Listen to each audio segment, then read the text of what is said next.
One morning at the sheds, James was feeling really stupid. I haven't accomplished enough. What do you mean? You've accomplished a lot. What do you mean, Percy? Well, you crashed into a field years ago, and you've set an island record for fastest on the turntable. But what have I done that I should be proud of? A lot. You got rescued by Edward during a runaway. Percy, do you even know what I'm talking about? Why not ask Sir Topham Hatt for another job? You might be really good at it and accomplish something. I doubt he'll say yes, but okay. James, I would like you to take that truckload of fresh cakes to Mr. Jolly's chocolate factory. Yes, sir. Is something wrong, James? Not really, sir, but this morning I was just thinking about how little I feel I've accomplished. How little you've accomplished? You've accomplished a lot. I know, but a lot of what I've accomplished is pretty embarrassing. I see your point, but for right now you have to deliver the cakes. We'll talk about it later.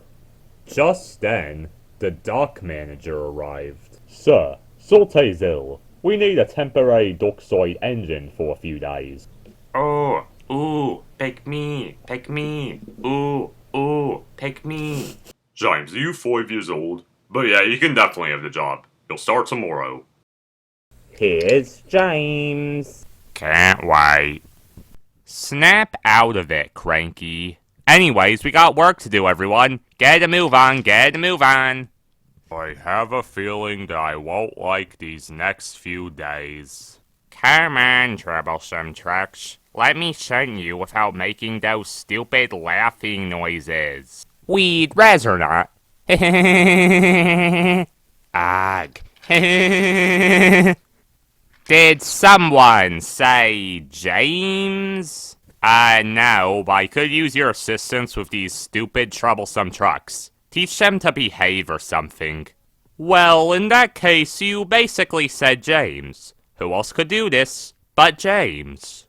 If I'm being honest, I give Stanley some credit. Hush, you're supposed to say James?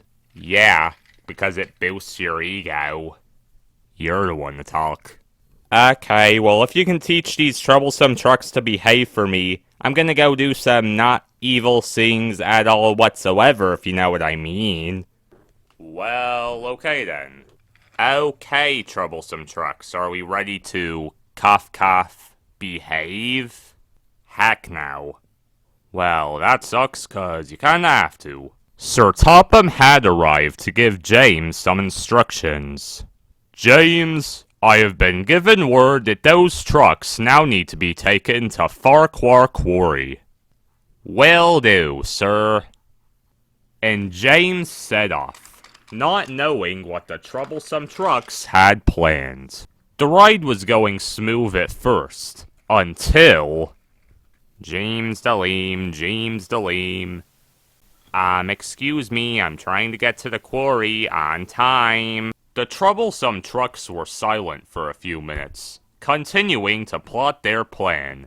Eventually, they decided to give out a very loud boo. The boo was so loud, in fact, that they startled James's driver, and he pressed the wrong button, causing James to go very fast.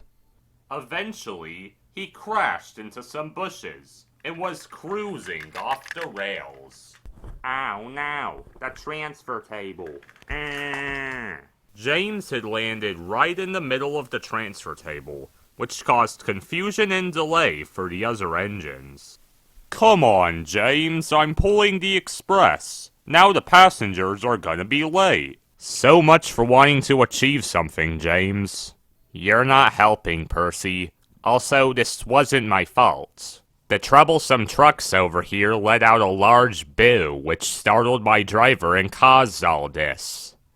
Of course it was the troublesome trucks. Of course, it wouldn't be out of the question for this to happen because of your own stupidity, James. Jordan. Oops, sorry. Sir Topham Hatt was cross. Troublesome trucks? As usual, you have caused confusion and delay. Do we look like we care? Did the troublesome trucks really just say that to the controller of the railway? Sure did, Terrence. That night at the sheds, James was, once again, feeling stupid.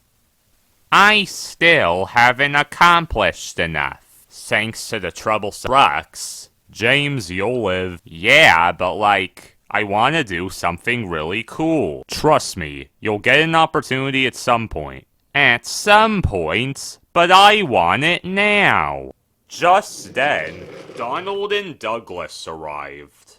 Everyone, Rebecca's stuck on top of a nearby hill, and she could fall any minute. We need an engine to help. I volunteer. Well, okay then, let's go. James, go over there. You might be able to catch Rebecca. Oh no, I'm about to fall. And James did. Sir Topham Hatt soon arrived. Sorry, sir. I was being a bit clumsy. James was very proud of himself. He had helped prevent a major accident. It looked as though he had finally proved his worth. The next day, James was talking to Thomas, Percy, and Cranky about what happened. And so, Rebecca was saved. See, James? I knew you could do it. I had faith in you. Doesn't matter, because I had faith in myself. Come on, James.